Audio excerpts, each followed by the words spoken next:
Indian constitution को बोला जाता है बैग ऑफ बोरोइंग भी, क्योंकि इंडियन कॉन्स्टिट्यूशन में बहुत सारे प्रोविजंस बहुत सारी कंट्रीज से बारो किए गए हैं।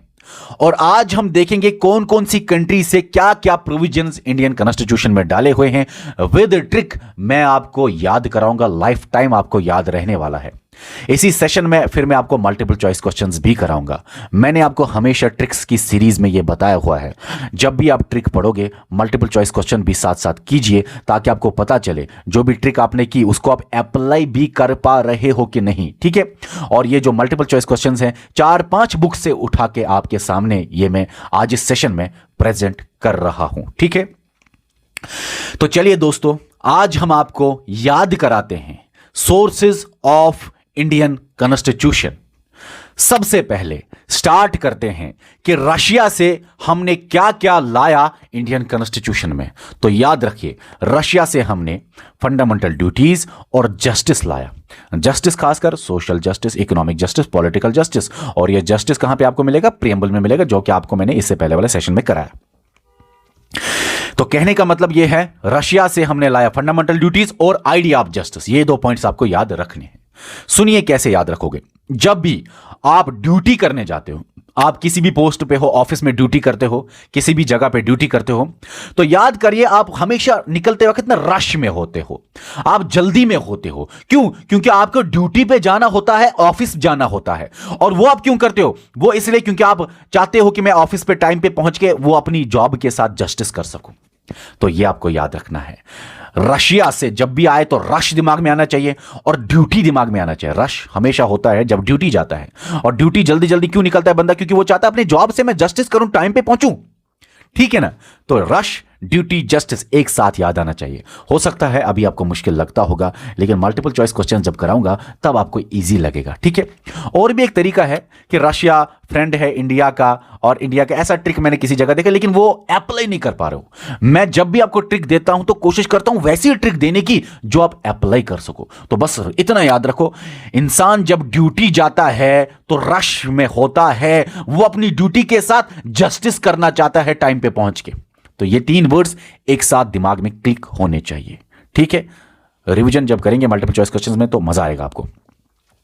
ऑस्ट्रेलिया से क्या क्या लाया गया? सुनिए दोस्तों, आपको पता है कि ऑस्ट्रेलिया, ये मतलब ये आस को छोड़ो, लिया मतलब मैंने लिया। क्या लिया? ट्रेड लिया। ऑस्ट्रेलिया खुद बोलता है लिया। क्या लिया? लिया, ट्रेड लिया। ये आस को भूल जाइए। तो ऑस्ट्रेलिया खुद बोलता है ट्रेड लिया हमने ऑस्ट्रेलिया से। तो याद रख लीजिए, सबसे पहले बोलता हूं 3 चीजें हमने ऑस्ट्रेलिया से लाए: trade and commerce, concurrent list और ज्वाइंट स्टिंग ऑफ पार्लियामेंट। ये 3 चीजें हमने ऑस्ट्रेलिया से लाए। और ऑस्ट्रेलिया आपको ये याद आना चाहिए, ऑस्ट्रेलिया मैप सबको पता होना चाहिए। ऑस्ट्रेलिया एक ऐसा कंटिनेंट है जिसके आसपास सिर्फ पानी ही पानी है। बस इसी के बेसिस पे ट्रिक आपको और बताएंगे। सुनिए, पहले अगर आपके सामने सवाल आए ट्रेड एंड कॉमर्स कहां से लाए, तो आपको पता होना चाहिए ट्रेड से ऑस्ट्रेलिया आएगा। और अगर आपके सामने कंकरेंट लिस्ट आएगा तो सुनिए आप कैसे याद रखोगे कंकरेंट लिस्ट को। ट्रेड एंड कॉमर्स तो हो गया। एक सेकंड, सबसे पहले ट्रिक में मैंने आपको बोला ट्रे से, ये जो ट्रे है ट्रेड एंड कॉमर्स हो गया ये। अब है दूसरा पॉइंट, ये कंकरेंट लिस्ट कैसे याद रखोगे। मैंने जब आपको ओशन करंट्स पढ़ाए, और मुझे लगता है ओशन करंट्स पे मैंने सबसे खूबसूरत ट्रिक आज तक बनाई हुई है। ट्रिक्स बाय आफाक सर की सीरीज में आपको ओशनिक करंट्स की सारी ट्रिक्स मिल जाएंगी। तो ओशनिक करंट्स जब मैंने आपको पढ़ाया तो मैंने आपको बताया हुआ है कि ओशन में करंट्स होते हैं, और आपको यह पता है कि ऑस्ट्रेलिया एक ऐसा कंटिनेंट है जिसके आसपास पूरा का पूरा ओशन है। ठीक है ना? तो ज्यादा करंट्स ऑस्ट्रेलिया में ही होंगे क्योंकि ओशन है वहां पे। ठीक है ना?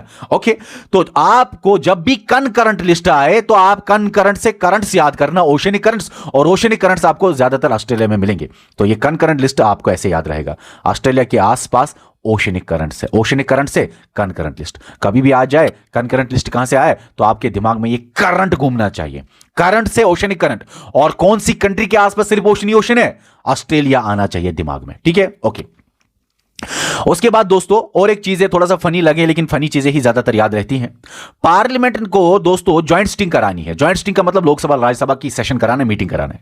तो ज्वाइंट स्टिंग के लिए बड़ी खूबसूरत जगह ढूंढ रहे थे, वो जगह ढूंढ रहे थे ना जिसके आसपास सिर्फ ओशन ही ओशन हो, ज्यादा डिस्टर्बेंस ना हो। तो ज्वाइंट स्टिंग इन्होंने कराया ऑस्ट्रेलिया में ही, क्योंकि उसके आसपास ओशन ही है, ताकि ज्यादा लोगों की डिस्टर्बेंस ना हो। थोड़ा फनी है, फनी चीजें ही लेकिन याद रहती हैं एग्जाम में। ठीक है, ओके। अब सुनो, तीसरा है एयरलैंड। एयरलैंड से हमने क्या क्या लाया? सबसे पहले सुनो, डीपीएसपी, प्रेसिडेंट का इलेक्शन और नॉमिनेशन ऑफ राज्यसभा मेंबर्स। देखो यहां से ना ट्रेड एंड कॉमर्स का कंकरेंट लिस्ट आप इस तरह भी याद रख सकते हो, टी से ट्रेड एंड कॉमर्स, टी से थर्ड लिस्ट, और थर्ड लिस्ट क्या है? Concurrent list. लेकिन ये फिर उधर याद नहीं आता, कंकरेंट लिस्ट फिर थर्ड लिस्ट ज्वाइन करना मुश्किल लगता है, इसलिए ओशनिक करंट्स, कंकरेंट से करंट आ गया एक बार दिमाग में, बस करंट जो ही दिमाग में आया ना तो ओशनिक करंट्स आ गए दिमाग में, आपको सारी चीजें याद आ जाएंगी। अरे भाई हम तो ढूंढ रहे हैं वो कंटिनेंट जिसके आसपास सिर्फ ओशन है, वो तो ऑस्ट्रेलिया है। ठीक है, एयरलैंड, एयरलैंड से हमने लाया ये तीन चीजें, DPSP, president election, nomination of Rajya Sabha members. ठीक है, कैसे याद रखेंगे? सबसे पहले आपको डीपीएसपी याद रखने के लिए फायरलैंड याद रखें। एयरलैंड के बदले आप दिमाग में लाइए फायरलैंड, वो लैंड जहां पे आग लगी है। जब भी आग किसी जगह लगती है तो पुलिस पहुंचता है, और पुलिस में आप डीएसपी याद रख लीजिए, डीएसपी से डीपीएसपी हो गया डीपीएसपी। अब दूसरा आप याद रख सकते हैं आयरलैंड के बदले ईयरलैंड, ईयरलैंड ये थोड़ा फनी फिर से लगे लेकिन याद रख लीजिए, एयरलैंड मतलब जमीन, जमीन पे आना, हवा, हवा से आना। और अगर आपको पता है जब राज्यसभा में एक तो इलेक्शन होता है, इलेक्शन होता है, और एक तो नॉमिनेशन होता है, क्या होता है? नॉमिनेशन।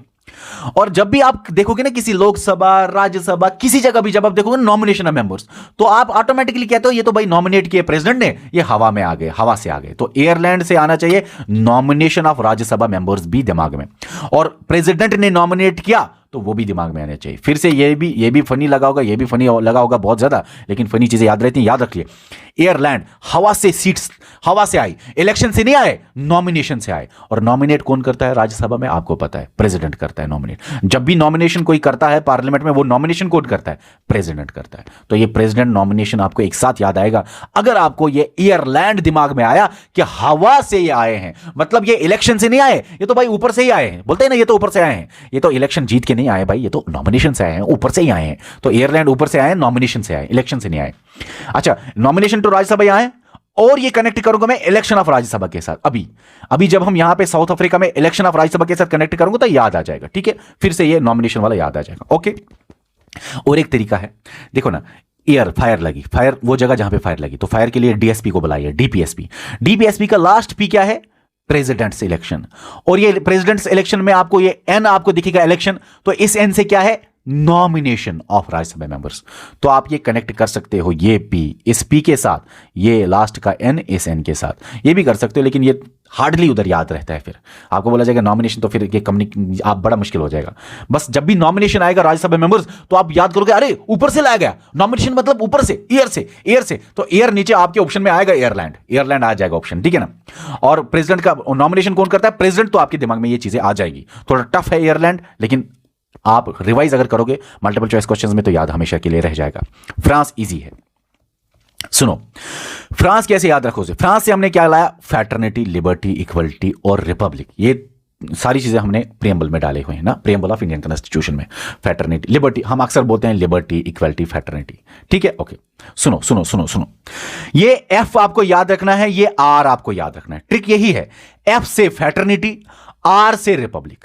तो एफ से जब फैटर्निटी याद आएगा तो फैटर्निटी के साथ आना चाहिए तीनों याद, लिबर्टी, इक्वलिटी, फैटर्निटी। फैटर्निटी तो एफ हो गया, तो लिबर्टी, इक्वलिटी भी आपको याद आना चाहिए। ठीक है, तो लिबर्टी, इक्वलिटी, फैटर्निटी, लिबर्टी और इक्वलिटी, लिबर्टी और इक्वलिटी आपको इस फैटर्निटी से याद आना चाहिए, इस एफ से। फिर दूसरा रहा एफ आर, आर से रिपब्लिक, तो रिपब्लिक। ठीक है ना, ये रिपब्लिक, फैटर्निटी, ये सारी प्रियम्बल में आपको मिलेंगे। उसके बाद और एक कनाडा है, कनाडा से क्या क्या लाया? Federation with strong centre. देखो फेडरेशन नहीं लाया, फेडरल सिस्टम हमने, फेडरल सिस्टम आपको बहुत जगह बोलेंगे, यूएसए से लाया, बहुत जगह लिखा हुआ है कि आपको गवर्नमेंट ऑफ इंडिया एक्ट 1935 से लाया। ठीक है ना, वो सवाल कम ही आता है, लेकिन सुनो सुनो, बाद में ये बताऊंगा, फिलहाल इतना सुनो। Federation with strong centre. Federation क्या हुआ? स्टेट गवर्नमेंट भी होगा, सेंट्रल गवर्नमेंट भी होगा। एक कंट्री स्टेट्स और सेंटर में बांटी हुई है, और उधर भी पावर्स है, उधर भी पावर्स है, इसी को बोलते हैं फेडरेशन। ठीक है, लेकिन स्टेट और सेंटर में ज्यादा पावरफुल अगर सेंटर है, उसी को बोलते हैं फेडरेशन विद स्ट्रॉन्ग सेंटर। और ये फेडरेशन विद स्ट्रॉन्ग सेंटर हमने कनाडा से लाया। रेजिडरी पावर्स सेंटर में ही होंगे, रेजिडरी पावर जितने भी हैं वो सेंटर के हाथ में होंगे, ये भी कनाडा से लाया। Appointment of governor bye centre, ये भी हमने कनाडा से लाया। ये तीनों चीजें कनाडा से लाया। अब याद रखो, सी से कनाडा और सी से सेंटर, सेंटर इधर भी है, सेंटर इधर भी है, सेंटर इधर भी है। आपको जरूरी कनाडा जब भी आएगा तो पावरफुल सेंटर दिखेगा। देखो ना, रेजिडेंसी पावर सेंटर के हाथ में, गवर्नर को अपॉइंट करेगा सेंटर के हाथ में, और फेडरेशन है मतलब स्टेट गवर्नमेंट सेंटर गवर्नमेंट है, लेकिन सेंटर ज्यादा स्ट्रांग है। तो ये स्ट्रांग सेंटर वाले फीचर्स आपको कनाडा में ही दिखेंगे। लेकिन कभी ना उधर यूनियन होता है, यूनियन गवर्नमेंट स्ट्रांग है कि वो, तो फिर आप यू और सी को कनेक्ट नहीं कर पा रहे हैं। इसलिए मैंने ट्रिक आपके लिए अंडा याद कराना है। तो सी से आप कर सकोगे, सी से आप करोगे सेंटर, लेकिन कभी ना सेंटर के बदले वहां पे यूनियन गवर्नमेंट लिखा होता है, ठीक है ना, स्ट्रांग यूनियन, तो फिर आप कंफ्यूज हो जाते हो क्योंकि यू से आप सी के साथ कनेक्ट नहीं कर पा रहे हो। तो इसलिए सुनो अब कनाडा की दूसरी ट्रिक, इंपॉर्टेंट ट्रिक, ज्यादा जबरदस्त ट्रिक जो आपको असल में एग्जाम में याद आएगी। सुनो, कनाडा से आपको याद रखना है अंडा, अंडा। और अगर आप अंडे को देखोगे, अंडे के बीच में हमेशा जो होता है, जो यॉक होता है, वो बड़ा पावरफुल होता है, इसलिए क्योंकि उसमें ज्यादा एनर्जी होते हैं, फैट्स होते हैं, तो वो ज्यादा स्ट्रांग होता है। तो कनाडा अंडा, कनाडा से अंडा, अंडा से स्ट्रांग सेंटर आ जाएगा यार, ठीक है ना, ओके। और बस ये चीज, ये दो तरीके आपके याद करने के, आप कनाडा से सी भी याद रखो। लेकिन मैंने जब मल्टीपल चॉइस क्वेश्चन देखे तो कभी कभी कंफ्यूज यूनियन से होता है, यूनियन और सेंटर एक ही बात होती है। लेकिन जब यूनियन गवर्नमेंट आ जाएगा तो आपको पता चलेगा अच्छा यूनियन गवर्नमेंट सेंटर स्ट्रांग, तो आप इससे भी कनेक्ट कर पाओगे, या आपके दिमाग में आएगा अच्छा अंडा कनाडा। कभी कभी क्या होता है, आप बताइए नीचे कनाडा का कौन सा प्रोविजन हमने कनाडा से लाया, तो कभी कभी डायरेक्टली आता है अंडा, अरे अंडा, अंडा तो स्ट्रांग सेंटर है। तो ये दोनों ट्रिक्स आप याद रख लीजिए, सी सी और अंडा अंडा वाला, ठीक है, okay. South Africa, south Africa से हमने लाया प्रोसीजर ऑफ अमेंडमेंट, ठीक है, और इलेक्शन ऑफ राज्यसभा मेंबर्स, ये दो चीजें हमने साउथ अफ्रीका से लाए। कैसे याद रखोगे, ट्रिक यही है, सुनो बस। ये देखो ना, ये किसी को ना वो कुछ गलत बोलने के लिए नहीं है। साउथ अफ्रीका वाले ब्लैक होते हैं, ब्लैक लोग बड़े अच्छे होते हैं, मैं खुद ब्लैक हूं, तो ये किसी को डिस्क्रिमिनेट करने के लिए मैंने नहीं बनाई ट्रिक, बुरा नहीं मानना, ब्लैक में खुद हूं, ठीक है, ओके। सुनो, साउथ अफ्रीका वाले ब्लैक होते हैं और वो चाहते हैं कि यहां पे वो इलेक्शन लड़े, लेकिन वो दिखने चाहिए हमारे तरह थोड़े थोड़े गोरे में, गोरे as compare to South Africa के लोग। तो वो इलेक्शन ऑफ राज्यसभा के लिए उतरने के लिए उनको पहले फेस को चेंज करना पड़ा। कहने का मतलब ये है, जब भी अफ्रीका आए तो आपके दिमाग में ब्लैक पीपल आते ही हैं ऑटोमेटिकली। तो ब्लैक को अगर आप व्हाइट कराओगे क्रीम लगा के, तो चेंज करना पड़ेगा उनकी शक्ल, ठीक है ना, उनके फेस को हमें ब्लैक से व्हाइट चेंज करना पड़ेगा। चेंज को ही अमेंडमेंट बोला जाता है, चेंज को ही अमेंडमेंट बोला जाता है। और चेंज क्यों करना है, फिर आपको और एक स्टोरी दिमाग में बनानी होती है। चेंज क्यों करना है, क्योंकि वो चाहते हैं यहां पे इंडिया में वो इलेक्शन के लिए उतरे, राज्यसभा के लिए, इलेक्शन ऑफ राज्यसभा मेंबर्स, मतलब राज्यसभा के लिए वो मेंबर्स बनने के लिए इलेक्शन में उतरे, ठीक है, ओके। तो ये दिमाग में आपको लाना है। दूसरा एक तरीका है, साउथ अफ्रीका से आपका ये गांधी जी साहब आए, गांधी जी, तो उन्होंने पहले साउथ अफ्रीका के कॉन्स्टिट्यूशन को वहां पे अमेंडमेंट किया, तब जाके वो यहां पे आए वगैरह वगैरह, ठीक है ना। किसी भी एंगल से आप याद रखो तो बस ज्यादा इफेक्टिव यही है कि अफ्रीका वाले ब्लैक होते हैं तो उनके फेस को हमें अमेंड करना पड़ेगा, चेंज करना पड़ेगा, तब जाके। क्यों करना पड़ेगा, तो आपको दूसरी स्टोरी याद आएगी, राज्यसभा मेंबर्स के लिए इलेक्शन। देखो, जब भी सोर्स ऑफ इंडियन कॉन्स्टिट्यूशन आए तो लोकसभा की कहीं पे बात नहीं है, यहां पे इलेक्शन ऑफ राज्यसभा है, यहां पे procedure of nomination of Rajya Sabha है। तो नॉमिनेशन ऑफ राज्यसभा किस तरह होगा, ये एयरलैंड बताता है। इलेक्शन ऑफ राज्यसभा किस तरह होगा, ये आपका अमेंडमेंट वाला बताता है मुझे, साउथ अफ्रीका, ठीक है, ओके। यहां पे election of Rajya Sabha, nomination, nomination मतलब ये हवा से आए, एयर से आए, हवा से आए, एयर से आए, एयरलैंड, ठीक है ना। वहां पे इलेक्शन क्यों लड़ना था इनको, अच्छा ये तो सॉरी वहां पे आपको याद रखना है, ये साउथ अफ्रीका से अमेंड करके आए, ब्लैक से व्हाइट फेस बना लिया, ये लगने चाहिए इंडियंस, ताकि इलेक्शन ऑफ राज्यसभा में उतरे, ठीक है। ये स्टोरी आपको दिमाग में बनानी है। जापान से हमने लाया है प्रोसीजर एस्टैब्लिश्ड बाय लॉ, ठीक है, ओके। अब ये याद कराने का तरीका ये है, याद रख लीजिए, पी को हटाइए तो बच गया वहां पे जान, जान को बोला जाता है लाइफ, और लाइफ है आपके आर्टिकल 21 में राइट टू लाइफ। लेकिन आर्टिकल 21 में राइट टू लाइफ के साथ साथ प्रोसीजर एस्टैब्लिश्ड बाय लॉ भी है। देखिए, प्रोसीजर एस्टैब्लिश्ड बाय लॉ आपके इंडियन कॉन्स्टिट्यूशन में कहां पे, आपको पता है, आपके इंडियन कॉन्स्टिट्यूशन में आर्टिकल 21 में आपको प्रोसीजर एस्टैब्लिश्ड बाय लॉ मिलेगा, ये याद रखना। Protection of life and personal liberty जो है ना, protection of life and personal liberty हुई है, ठीक है ना। No person shall be deprived of life और पर्सनल लिबर्टी, फिर लिखा है वहां पे except according to procedure established by law. तो आर्टिकल 21 जब फुल आप पढ़ते हो तो वहां पे लिखा है कि राइट टू लाइफ है, राइट टू लाइफ है, राइट टू लाइफ है, but except procedure established by law. तो वहां पे ये एस्टैब्लिश्ड बाय लॉ, ये आपको आर्टिकल 21 के कॉन्स्टिट्यूशन में मिलेगा। जिसने ये पढ़ा होगा उसको पता है कि लॉ अगर होगा तो कर सकता है। इन शॉर्ट जब भी सवाल आए जापान से क्या लाया हमने, तो जान आपके दिमाग में आना चाहिए लाइफ, और लाइफ से आपके दिमाग में आना चाहिए आर्टिकल 21, और आर्टिकल 21 से दिमाग में आना चाहिए आपको आर्टिकल 21 में प्रोसीजर एस्टैब्लिश्ड बाय लॉ लिखा हुआ है। या जब यह सवाल आए उल्टा भी आता है, प्रोसीजर एस्टैब्लिश्ड बाय लॉ कौन सी कंट्री से लाया गया, तो आपके दिमाग में ऑटोमेटिकली आना चाहिए procedure established by law article 21 में है, और आर्टिकल 21 है राइट टू लाइफ, और लाइफ का मतलब है जान, तो जान से ही लाया गया है, और जान का मतलब JAPAN जापान। उल्टा भी आ सकता है, किस कंट्री से लाया गया और किस कंट्री से क्या लाया गया, ठीक है, ओके। उसके बाद जर्मनी से क्या लाया गया, जब भी जर्मनी आता है तो आपके दिमाग में हिटलर आना चाहिए, जर्मनी जब आता है तो आपके दिमाग में हिटलर आना चाहिए, और हिटलर जब आया उन्होंने बड़ा इमरजेंसी वहां पे और फंडामेंटल राइट्स वहां पे सस्पेंड किए थे, तो जर्मनी जब आए तो आपको याद आना चाहिए suspension of fundamental rights during emergency. Emergency के साथ साथ ये पूरा लाइन याद रखना, जब भी इमरजेंसी होगी तो फंडामेंटल राइट्स को सस्पेंड किया जाता है, और ये हिटलर के इलाके से लाया गया, जर्मनी से, ओके। अब है दोस्तों यूएसए से हमने क्या क्या लाया है, सुनिए सुनिए। यूएसए और ब्रिटिश में आपको एक चीज याद रखनी है, मैं पहले ट्रिक ही बताता हूं आपको। यूएसए जब भी आएगा तो आपको याद रखना है कि कॉन्स्टिट्यूशन, प्रेसिडेंट और खासकर जुडिशरी स्ट्रांग है। तो जब भी यूएसए आए तो आपको याद रखना है जुडिशरी स्ट्रांग है, प्रेसिडेंट स्ट्रांग है और कॉन्स्टिट्यूशन स्ट्रांग है। और जब भी ब्रिटिश आए तो आपको याद रखना है बस एक चीज, पार्लियामेंट स्ट्रांग है, बाकी सारी चीजें आप खुद ही कर सकते हो। सुनिए कैसे। यूएसए में जुडिशरी स्ट्रांग है, इंडिपेंडेंस ऑफ जुडिशरी। देखो भाई, जब जुडिशरी इंडिपेंडेंट होगी, लेजिस्लेचर और एग्जीक्यूटिव मतलब कि parliament, Lok Sabha, Rajya Sabha, MP, MLA, president, prime minister, उसके ऊपर जुडिशरी उसके ऊपर जब डिपेंडेंट नहीं होगी, इंडिपेंडेंट होगी ये सबसे, तभी तो वो पावरफुल होगी। तो इंडिपेंडेंस ऑफ जुडिशरी हमने लाया है यूएसए से। हमने जुडिशियल रिव्यू लाया है यूएसए से। जब भी आए जुडिशियल रिव्यू कहां आए तो आपके दिमाग में आने चाहिए जुडिशियल रिव्यू का मतलब कि जुडिशरी स्ट्रांग, और हमने ये यूएसए से लाया। और मैंने आपको बोला यूएसए से जो जो चीजें लाया है वो जुडिशरी को स्ट्रांग बनाते हैं। जुडिशियल रिव्यू पता है क्या होता है?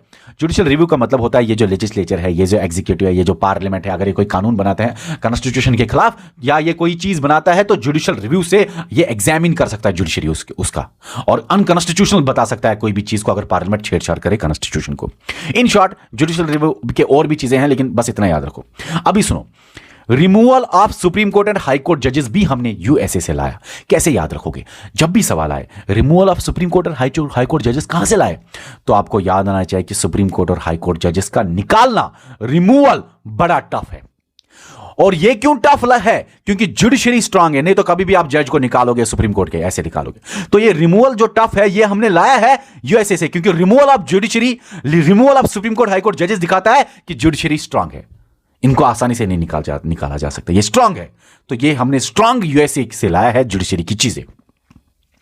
इसके बाद फंडामेंटल राइट्स, इससे भी आपको याद आना चाहिए जुडिशरी, और जुडिशरी से याद आना चाहिए यूएसए। कैसे? फंडामेंटल राइट्स का गार्डियन जुडिशरी है। जब भी फंडामेंटल राइट्स की छेड़छाड़ जाती है तो आप सुप्रीम कोर्ट जा सकते हो अंडर आर्टिकल 32, तो आप ये कह सकते हो फंडामेंटल राइट्स। अच्छा, रिटन कॉन्स्टिट्यूशन, जब भी आए रिटन कॉन्स्टिट्यूशन कहां से लाए तो आप कह सकते हो यूएसए से, और जुडिशरी ही दिमाग में आना चाहिए। क्यों? क्योंकि रिटन कॉन्स्टिट्यूशन, जुडिशरी किसके ऊपर है? जुडिशरी का सारा काम रिटन कॉन्स्टिट्यूशन के ऊपर है। अगर लिखा हुआ कॉन्स्टिट्यूशन नहीं होगा तो जुडिशरी किसके बेसिस पे काम करे? भाई जुडिशरी पूरा का पूरा काम करता है इंडियन कॉन्स्टिट्यूशन के आर्टिकल्स को प्रोटेक्ट करने के लिए, कॉन्स्टिट्यूशन को प्रोटेक्ट करने के लिए, अपहोल्ड करने के लिए, ठीक है ना? तो ये आप याद रख सकते हो। प्रियम्बल भी उसी में कॉन्स्टिट्यूशन में आता है, तो वो भी याद रख। देखो, इंपीचमेंट ऑफ प्रेसिडेंट कैसे याद रखोगे आप यूएसए से? देखो, इंडिया में प्रेसिडेंट को हटाना, इंपीच करना डिफिकल्ट है, और तभी प्रेसिडेंट पावरफुल है। इस हिसाब से प्रेसिडेंट पावरफुल है। किस हिसाब से? इंपीचमेंट ऑफ प्रेसिडेंट से। और मैंने आपको बोला यूएसए में ये पावर है, तो हमने ये यूएसए से लाया कि प्रेसिडेंट को इंपीच करना मुश्किल ही होना चाहिए, क्योंकि यूएसए में प्रेसिडेंशियल फॉर्म ऑफ गवर्नमेंट है, तो प्रेसिडेंट वहां पे थोड़ा सा स्ट्रांग है एज कंपेयर, और प्रेसिडेंट इंडिपेंडेंट है, लेजिस्लेचर, वो हम आगे देखेंगे। लेकिन इतना याद रखो, यूएसए से ही हमने लाया ये impeachment of president, removal of president. थोड़ा सा टफ बनाया प्रेसिडेंट का रिमूवल, और टफ है कहां पे? जहां पे प्रेसिडेंट स्ट्रांग होगा, यूएसए में, ठीक है। और फिर प्रेसिडेंट के साथ पोस्ट ऑफ वाइस प्रेसिडेंट भी याद रखना। और ये मैंने आपको ट्रिक में यही लिखा है कि जुडिशरी, प्रेसिडेंट और कॉन्स्टिट्यूशन स्ट्रांग। खासकर जुडिशरी अगर आपको याद आए ना, आपको सारी चीजें याद आ जाएंगी। और खासकर प्रेसिडेंट का रिमूवल और जुडिशरी का रिमूवल टफ बनाने के लिए यूएसए से लाया गया, क्योंकि ये पावरफुल है उधर। In short, removal of judiciary, high court, supreme court जज, और रिमूवल ऑफ प्रेसिडेंट, ये दोनों चीजें यूएसए से लाए गए। याद रखना इस बात को। ब्रिटिश में मैंने बोला पार्लियामेंट स्ट्रांग है। देखो, जहां जब पार्लियामेंट आएगा ब्रिटिश आएगा। पार्लियामेंट्री फॉर्म ऑफ गवर्नमेंट हमने कहां से लाया? ब्रिटिश से। रूल ऑफ लॉ, लॉ बनाता है पार्लियामेंट, तो ब्रिटिश लाया। लेजिस्लेटिव प्रोसीजर ऑफ पार्लियामेंट के अंदर किस तरह से कानून बनेगा, कैसे बिल्स वगैरह वगैरह, वो हमने ब्रिटिश से लाया। तो ये भी पार्लियामेंट की बात है। कैबिनेट सिस्टम भी पार्लियामेंट में ही होता है ना। Cabinet system, council of ministers वगैरह है, ये एग्जीक्यूटिव का बात, लेकिन पार्लियामेंट से ही निकलता है। हमारा इधर पार्लियामेंट्री सिस्टम ऑफ गवर्नमेंट है। पार्लियामेंट्री सिस्टम ऑफ गवर्नमेंट का मतलब ये होता है कि एग्जीक्यूटिव और पार्लियामेंट एक साथ जुड़े हुए हैं, पार्लियामेंट से ही निकाले हुए हैं हमने एग्जीक्यूटिव। चलो अलग से डिटेल में करेंगे बात इसके ऊपर, लेकिन फिलहाल इतना याद रखो, कैबिनेट सारा पार्लियामेंट में होता है। बाइकैमरलिज्म, ये हमारा पार्लियामेंट है, 2 हाउसेस का बना है बाइकैमरलिज्म। पार्लियामेंट्री पर्संस के पास प्रिविलेजेस होते हैं, पार्लियामेंट्री प्रिविलेजेस, ठीक है। ये सारी चीजें आपने याद रखी। और रिट्स भी है। अब आप बोलोगे सर रिट्स से याद आता है जुडिशरी, लेकिन याद रखना ये हमने ब्रिटिश से लाया रिट्स, क्योंकि ब्रिटिश के क्राउन के पास ये पावर था रिट्स इशू करना, तो हमने ये ब्रिटिश से ही लाया है। ब्रिटिश के क्राउन के पास ये पावर था रिट्स इशू करना। उनको पैरोगेटिव रिट्स बोलते थे। रिट्स बोलो पैरोगेटिव रिट्स बोलो, एक ही बात है। हमारे इधर रिट्स जो है वो आपको सुप्रीम कोर्ट इशू करता है, ये आपको पता है। लेकिन फिलहाल रिट्स इसमें याद रखना। रिट्स के ऊपर खासकर कोई सवाल मैंने नहीं देखा है। और यहाँ पे सिंगल सिटीजनशिप आप कैसे याद रखोगे, इसके लिए अलग चीज़ याद रखनी है। ब्रिटिश आपको पता है हर कंट्री में जाता था अपनी कॉलोनीज बनाने के लिए। इंडिया को भी अपनी कॉलोनी बनाया था, पाकिस्तान को भी, श्रीलंका, हर जगह, यूएसए तक को कॉलोनी बनाया था ब्रिटिश ने।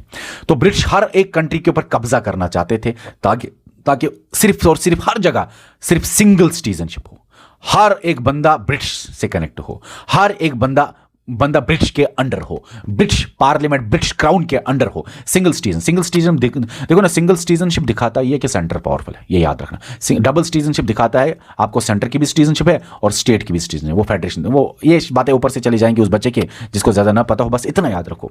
सिंगल सिटीजनशिप चाहता था ब्रिटिश, हर एक नागरिक माना जाए ब्रिटिश का, पूरी दुनिया ब्रिटिश के अंडर हो, ठीक है ना, ऐसे याद रखना। ओके, अब लास्ट में आपको गवर्नमेंट ऑफ इंडिया एक्ट 1935 से आपको मिलेगा। देखो GO government of India act, इसमें पहले GO है ना, तो GO मतलब गवर्नर, ऑफिस ऑफ गवर्नर आया। और PSC भी इसे याद रखना, गवर्नर की। और आपको पता होना चाहिए गवर्नमेंट ऑफ इंडिया एक्ट है ना, इसमें सबसे ज्यादा इंडियन कॉन्स्टिट्यूशन में सबसे ज्यादा चीजें कहां से लाई, गवर्नमेंट ऑफ इंडिया एक्ट। अगर कभी आए सवाल बिगेस्ट सोर्स ऑफ कॉन्स्टिट्यूशन क्या है, तो गवर्नमेंट ऑफ इंडिया एक्ट ही है। और गवर्नमेंट, जब भी कोई आपके सामने बात आए ना जो आपने इनमें नहीं पढ़ा, जो मैंने आपको इन 2 पेजेस में नहीं पढ़ा, तो 90% चांसेस है कि वो आप गवर्नमेंट ऑफ इंडिया एक्ट टिक करके देना, क्योंकि बिगेस्ट सोर्स यही है, ठीक है। लेकिन बाकी कंट्री से क्या क्या है वही आपको याद रखना है, और एलिमिनेशन मेथड से आप ऑब्जेक्टिव को निकाल सकते हो अगर इतनी नॉलेज आपके पास है, ठीक है। PSC पब्लिक सर्विस कमीशन भी लाया गया। देखो फेडरल स्कीम भी लाया गया है, ये आपके बुक में लिखा हुआ है लक्ष्मीकांत में। इमरजेंसी भी लाया गया है, ये लक्ष्मीकांत में लिखा गया है। हालांकि यहाँ पे आपकी लक्ष्मीकांत में ये भी लिखा है कि कनाडा से लाया गया यहाँ पे advisory jurisdiction of supreme court, ठीक है ना। लेकिन advisory jurisdiction of supreme court अगर हम डिटेल में देखते हैं तो वो गवर्नमेंट ऑफ इंडिया एक्ट में है, तो वो चीजें मैंने नहीं डाली और वो एग्जाम में भी नहीं आती हैं। और ये 2 चीजें फेडरल स्कीम जो है ना, वहां पे ज्यादातर एग्जाम में आता है। यहाँ पे क्रॉस इसीलिए मैंने दिया है कि आप कंफ्यूज ना हो जाए, नहीं तो फेडरल कभी कभी यूएसए, कभी कभी ऐसे सवाल आता है कि इन कंट्रीज में फेडरल कौन सा है ज्यादा, तो वो यूएसए है। तो कंफ्यूज करने के लिए कभी कभी सवाल आता है। बस आप फेडरल को भूल जाइए, इमरजेंसी को भूल जाइए। जब भी इमरजेंसी आपके सामने आए तो आपके सामने इमरजेंसी आना चाहिए जर्मनी। कैसे, वहां पे सस्पेंशन ऑफ फंडामेंटल राइट्स हो गया, क्योंकि मल्टीपल चॉइस क्वेश्चंस जर्मनी के साथ ही कनेक्टेड होते हैं, ठीक है। और देखो ना, यहां पे suspension of fundamental rights during emergency था। गवर्नमेंट ऑफ इंडिया एक्ट में पहले से ही इमरजेंसी डाली गई थी। देखो ना, पब्लिक सर्विस कमीशन एग्जाम्स पहले से होने लगे थे। जिसने हिस्ट्री पढ़ी उसको पता होगा गवर्नमेंट ऑफ इंडिया एक्ट में, historical background of Indian constitution में आप पढ़ सकते हो। फेडरल स्कीम भी लाया गया था, लेकिन फेडरेशन विद स्ट्रॉन्ग सेंटर जो है उसको कनाडा याद आना चाहिए, इसलिए मैंने क्रॉस रखा, मतलब ये 2 भूल जाइए। लेकिन जब भी आए फेडरेशन, इंडियन कॉन्स्टिट्यूशन ने कहां से फेडरेशन लाई, तो याद रखना कनाडा जैसी फेडरेशन है हमारी। अगर सवाल आए इंडिया के पास जो ये फेडरेशन है वो कैसी है, कनाडा जैसी है। इंडियन कॉन्स्टिट्यूशन ने फेडरेशन कनाडा से लाई, फेडरेशन विद स्ट्रॉन्ग सेंटर है यहां पे, ठीक है। ओके, हालांकि इंडियन कॉन्स्टिट्यूशन में लिखा नहीं है कहीं पे फेडरेशन, वहां पे यूनियन ऑफ स्टेट्स ही लिखा है आर्टिकल 1 में। चलो ये ज्यादा डिटेल हो जाएगा, आप कंफ्यूज हो जाओगे। तो चलिए दोस्तों, अब हम सवाल देखते हैं। सवीरियन पार्लियामेंट जो है, पार्लियामेंट पावरफुल कहां है, मैंने आपको बताया ब्रिटिश में। ब्रिटिश का मतलब इंग्लैंड भी आप बोल सकते हो, ठीक है। तो इंग्लैंड सही जवाब है। उसके बाद फंडामेंटल राइट्स जो है वो कहां से लाए, देखो फंडामेंटल राइट्स का गार्डियन होता है सुप्रीम कोर्ट, आर्टिकल 32। तो कोर्ट्स का पावर आपको मिलेगा कहां पे, यूएसए से, United states of America, America सही जवाब है। आपके सामने सिंगल सिटीजनशिप का सवाल है, तो याद करो वो कौन सी कंट्री है जो चाहती थी हर कंट्री के को मैं कब्जा करूं और सिंगल सिटीजन, मेरी ही सिटीजनशिप हर कंट्री में हो। कॉलोनीज बना रहा था वो, हर कंट्री के ऊपर कब्जा करना चाहता था, तो वो इंग्लैंड है, ठीक है ना, इंग्लैंड, ठीक है ना। Okay, Britishers. Rule of law जो है मतलब लॉ उनके अंदर बड़ा रूल है, रूल ऑफ लॉ है मतलब पार्लियामेंट वहां पे सुप्रीम है, पार्लियामेंट ही लॉ बनाता है। पार्लियामेंट सुप्रीम है कहां पे? ब्रिटेन में, ठीक है ना। इंग्लैंड ब्रिटेन एक ही बात है। Which of the following nations have to, अच्छा जुडिशियल रिव्यू कहां से? जुडिशरी सुप्रीम कहां पे है? जुडिशियल रिव्यू दिखाता है जुडिशरी सुप्रीम है तो यूएसए। आपको पता है इंपीचमेंट ऑफ प्रेसिडेंट, प्रेसिडेंट को निकालना बड़ा मुश्किल है इंडिया में, इंपीच करना। तो प्रेसिडेंट कहां पे पावरफुल है? वहीं से तो मुश्किल करना होगा प्रेसिडेंट को, यूएसए। सही जवाब, प्रेसिडेंशियल फॉर्म ऑफ गवर्नमेंट वहीं पे। आपको बताना है इसमें से कि यूएसए का कौन सा फ्यूचर है। हाँ भाई, जुडिशरी पावरफुल है, जुडिशियल रिव्यू है उधर, फंडामेंटल राइट्स भी उधर के ही हमने लाए, उधर से ही लाए, ठीक है। और फिर removal of high court and supreme court जजेस भी हमने वहीं से लाया। और ये तीनों चीजें मैंने आपको बताया, ये तीनों चीजें दिखाते हैं सुप्रीम कोर्ट हाई कोर्ट मतलब जुडिशरी पावरफुल है, और यूएसए का ये फीचर है कि जुडिशरी उधर का पावरफुल है। रिमूव करना मुश्किल है जुडिशरी को, फंडामेंटल राइट्स भी जुडिशरी ही देखता है। तो तीनों के तीनों आएंगे, ऑल ऑफ द अबव सही है इसका। आपको बताना पार्लियामेंट्री फॉर्म ऑफ गवर्नमेंट कहां से लाए? पार्लियामेंट जहां पे स्ट्रांग है, बताओ। England, Britain, okay.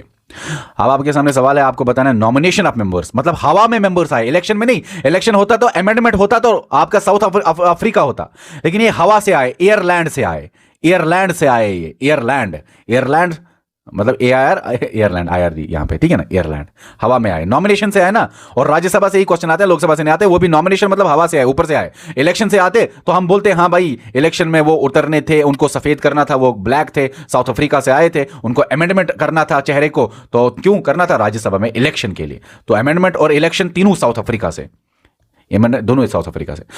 Indian federalism, federation with मतलब सेंटर स्ट्रांग वाला, वही होता है इंडियन फेडरलिज्म। वो कहां से हमने लाया? इंडियन फेडरलिज्म या स्ट्रांग सेंटर वाला, वो हमने लाया कनाडा से। ये मैंने आपको बोला, ठीक है। इस क्वेश्चन को अच्छी तरह से लिखना था, इसको विद स्ट्रांग सेंटर, ये अधूरा क्वेश्चन है, इसको लिखना था विद स्ट्रांग सेंटर पूरी तरह से। ऐसे तो बच्चे कंफ्यूज हो जाएंगे, क्योंकि फेडरलिज्म तो यूएसए में भी देखने को मिलेगी, ठीक है ना। लेकिन इंडियन फेडरलिज्म है, मिलती जुलती है कनाडा से, लेकिन लिखना भी था Indian federalism with strong centre, लिखना जरूरी था। कैबिनेट सिस्टम मतलब पार्लियामेंट में होता है, पार्लियामेंट की बातें हमने कहां से लाई है? आपको पता है ब्रिटेन से, ब्रिटेन, इंग्लैंड, ब्रिटिश एक ही बात। आपको बताना है अमेंडमेंट कहां से लाई? अमेंडमेंट याद करो, साउथ अफ्रीका को चेहरे को अमेंडमेंट करना था, ब्लैक से व्हाइट बनाना था। चलो अमेंडमेंट हमने साउथ अफ्रीका से लाया, ठीक है। और कौन सी चीज साउथ अफ्रीका से लाई? क्यों अमेंडमेंट करना था? क्योंकि यहां पे इलेक्शन में उतरना था, इलेक्शन याद रखना। नॉमिनेशन अगर बात आए तो हवा से आए हैं, एयरलैंड मतलब आयरलैंड, ठीक है, ओके। आपको बताना इन कंट्रीज में से रिटन कॉन्स्टिट्यूशन कहां से लाया? देखो रिटन कॉन्स्टिट्यूशन जब होगा तभी सुप्रीम कोर्ट पावरफुल होगा, सुप्रीम कोर्ट ही देखेगा रिटन कॉन्स्टिट्यूशन, ये ना दिमाग में आपको लाना है। तो वो यूएसए। उसके बाद आपके सामने सवाल है प्रीएम्बल कहां से लाया? प्रीएम्बल भी रिटन कॉन्स्टिट्यूशन की तरह आपने यूएसए से ही लाया, ठीक है ना, यूएसए से। Okay, feature of federal system of Indian constitution, federation जो है, फेडरल सिस्टम जो है वो लिखना था भाई इधर, इसको विद स्ट्रांग सेंटर, तब हम कनाडा लिखते, तो कनाडा ही इसका सही जवाब है। लेकिन आपको मैं बताऊं यूएसए मोर फेडरल है। यूएस फेडरेशन क्या मतलब है? सेंट्रल स्टेट गवर्नमेंट भी और सेंट्रल गवर्नमेंट भी अलग अलग। लेकिन इंडियन फेड कॉन्स्टिट्यूशन में फेडरल सिस्टम कनाडा से लाया गया है, यहां पे विद स्ट्रांग सेंटर है, तो कनाडा मोस्ट अप्रोप्रिएट है, ठीक है।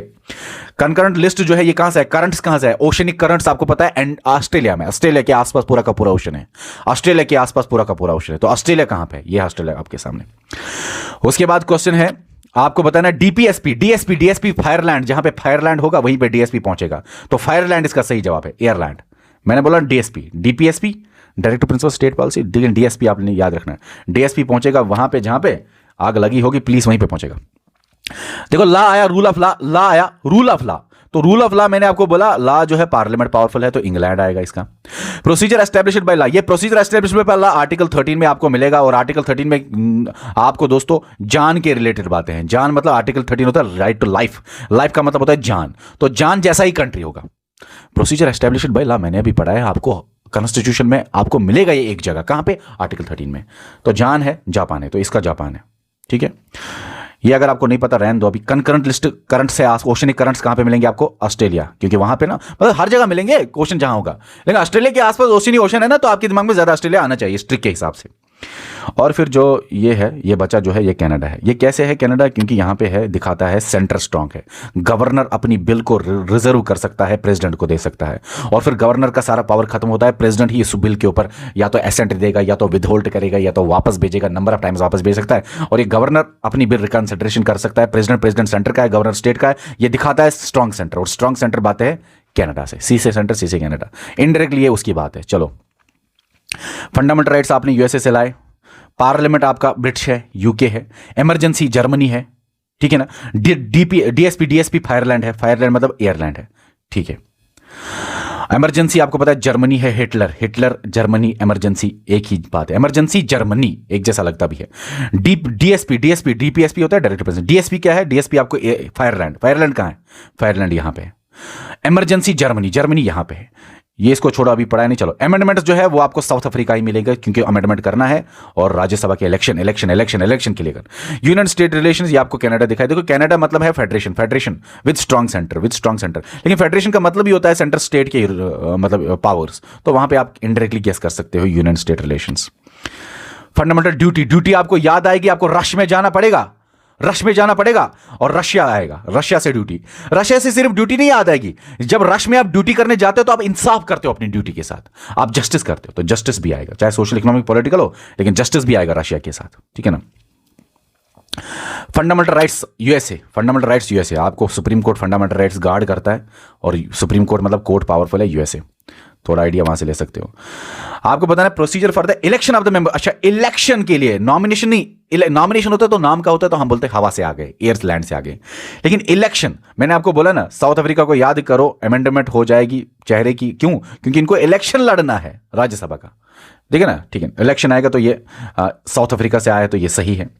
आइडिया जस्टिस करना है, रशिया ड्यूटी करने जाएगा तो ड्यूटी के साथ जस्टिस करेगा, तो यहां पे जापानीज लिखा है, लेकिन ये तो रशिया से, जापानी से क्या आया है, जेपीएन से, क्या है जेपीएन से, पी को साइलेंट करो, जान मतलब राइट टू लाइफ मतलब आर्टिकल 21, आर्टिकल मतलब 20 मतलब में है, लिखा हुआ है प्रोसीजर एस्टैब्लिश्ड बाय लॉ, तो जान से आया प्रोसीजर एस्टैब्लिश्ड बाय लॉ, तो ये वाला गलत है और ये वाला सही है।